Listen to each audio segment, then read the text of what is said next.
Pemirsa, Nikita Mirzani divonis hukuman 4 tahun penjara dalam kasus pemerasan terhadap Reza Gledis di Pengadilan Negeri Jakarta Selatan Selasa siang. Putusan itu jauh lebih ringan dari tuntutan jaksa penuntut umum.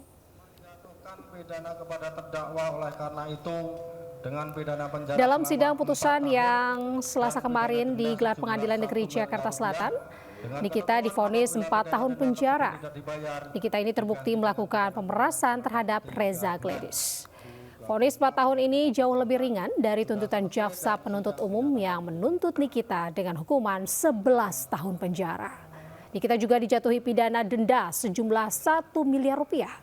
Nikita Mirzani telah menjalani penahanan selama 8 bulan hingga menjalani sidang vonis. Soal putusan 4 tahun biasa aja, tapi emang gue punya feeling dari kemarin pasti pasal TPPU-nya hilang. Alhamdulillah hilang hari ini.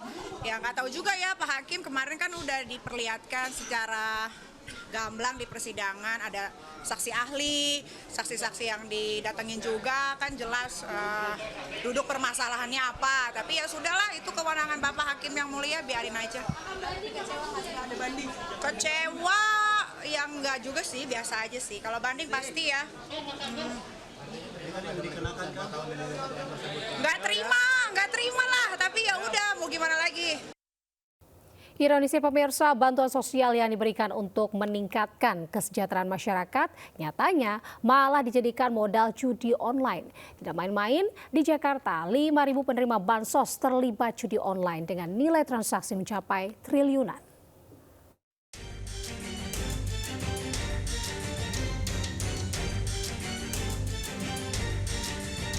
Pemberian bansos sejatinya untuk menanggulangi kemiskinan dan membantu memenuhi kebutuhan sehari-hari. Namun sayangnya banyak yang menyalahgunakan bansos dari pemerintah untuk judi online. Di Jakarta sendiri ada 602.000 warga Jakarta yang terlibat judi online. 5.000 diantaranya tercatat sebagai penerima bansos. Nilai transaksinya mencapai 3,12 triliun rupiah. Pemerintah Provinsi Jakarta pun akan mencabut penerima bansos yang terlibat judi online. Nah, ini 5.000 diantaranya diduga penerima bansos. Sedih Pak Asep. Terpaksa kita cabut ini. Kita ngeluarin anggaran untuk subsidi bansos buat KJP, KJMU, BPJS. Digunakan, memang nggak semua. Yang kita keluarkan itu misalnya ke KJP 700.000, KJMU 600.000, tapi masih ada sekitar 15.000. Akhirnya uang kita ini, uang bansos ini larinya ke judi online. Nah ini prihatin kita.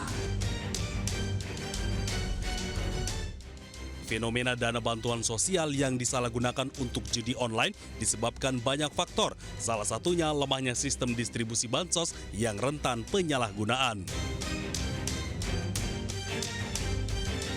Sementara itu, PPATK juga mencatat jumlah pemain judi online di tahun 2025 mencapai 8,8 juta orang.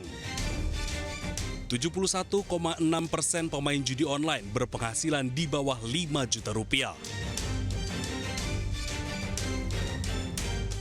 Pemirsa, seorang staf desa digerebek istrinya karena diduga berselingkuh di rumahnya. Kedua pasangan selingkuh ini sempat menjadi bulan-bulanan warga.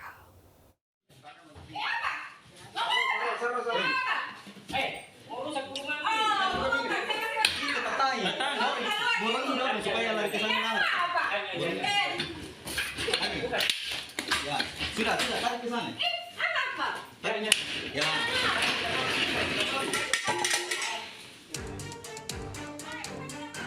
Seorang staf desa Katangga, Kecamatan Bontonompo digerebek oleh istri sahnya saat sedang bersama wanita lain di dalam rumah di Palengga, Kabupaten Goa, Sulawesi Selatan. Saya mau mengajukan.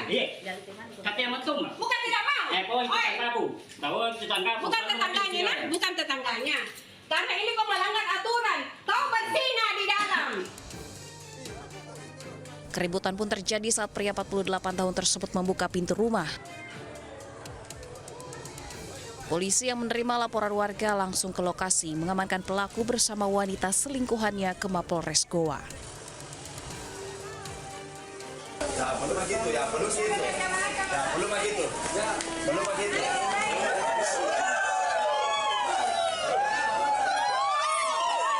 Masuk. Kenapa, ya?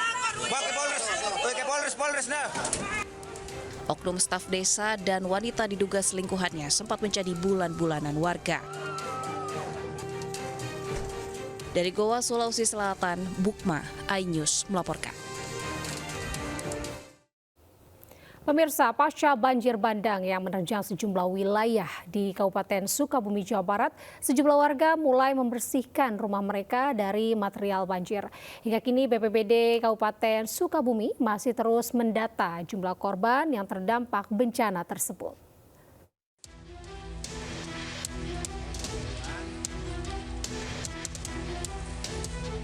Banjir yang merendam puluhan rumah di Kampung Tugu, Kecamatan Cisolok, Kabupaten Sukabumi, Jawa Barat menyisakan material lumpur tebal di permukiman. Warga sejak pagi mulai membersihkan rumah mereka. Akibat banjir ini perabotan dan alat elektronik rusak. Sebagian bahkan hilang terbawa arus banjir.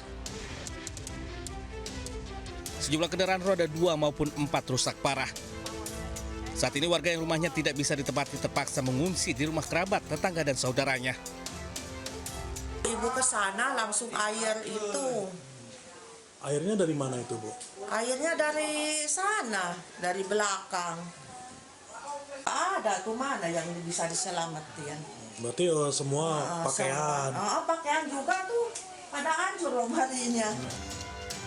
Banjir bandang yang menerjang Kabupaten Sukabumi ini merendam ratusan rumah milik warga yang tersebar di 8 titik. Saat ini BPBD terus mendata jumlah warga yang terdampak akibat bencana ini. Dari Sukabumi, Jawa Barat, Budi Setiawan, iNews melaporkan. 10 kelurahan di Kecamatan Genuk, Semarang, Jawa Tengah kembali dilanda banjir. Akibat banjir, sebagian warga mengalami gangguan kesehatan.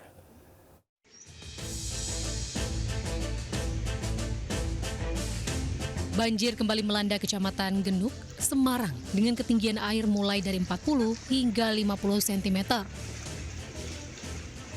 Hampir sepekan, 10 kelurahan di wilayah ini terdampak banjir. Upaya penanganan warga terdampak banjir pun terus dilakukan. Salah satunya masalah kesehatan. Sejumlah posko kesehatan dibangun dan disediakan mobil puskesmas keliling. Akibat banjir, sebagian warga alami demam maupun penyakit kulit. Sementara anak-anak mayoritas terserang demam. Jadi untuk keluhan yang sering itu gatal-gatal karena memang airnya kan bercampur ya. Kemudian yang kedua batuk pilek panas. Seperti tadi ada pasien kejang juga. Jadi sebenarnya anak ini sudah di depan, kemudian pulang ke rumah ternyata kejang dibawa ke sini lagi. Banjir yang kembali melanda membuat pihak kecamatan akan membuka dapur umum untuk kebutuhan makanan warga. Dari Semarang, Jawa Tengah, Doni Marendra melaporkan.